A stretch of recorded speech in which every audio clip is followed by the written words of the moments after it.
top here I've put the collet nut, the collet itself, and the collet spring. So let's make sure we put this in that it doesn't pop out. The first and most important thing is ensuring that the shaft on the router bit actually matches the size of the collet ring. This is a 6.5mm one. There's also an 8mm one for this. If you put too big a collet in for the shaft size, it's obviously going to wobble and not turn out or turn fast.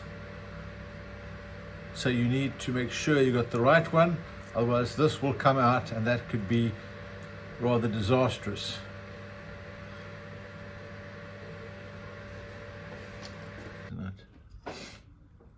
Fitting it all together, the first thing that goes in is the spring.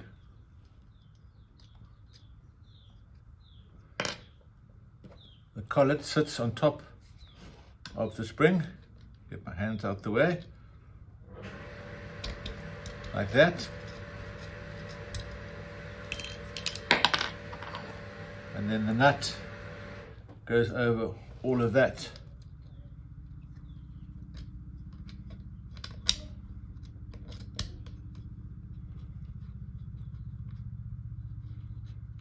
Just fasten them in like that. Put the blade or the router bit in. I always leave about 5 mils of the shaft showing.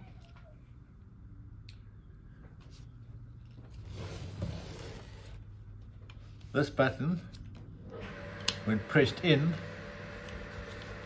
locks everything in place, so you can tighten up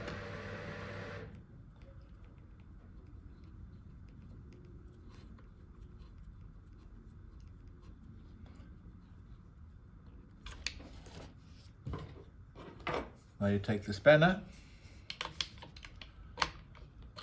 make sure that that locks in properly.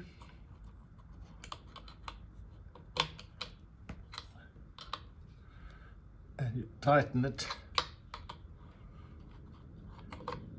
I tend to over tighten mine. And there, it is solidly in. Collet's grabbing it and it shouldn't come out.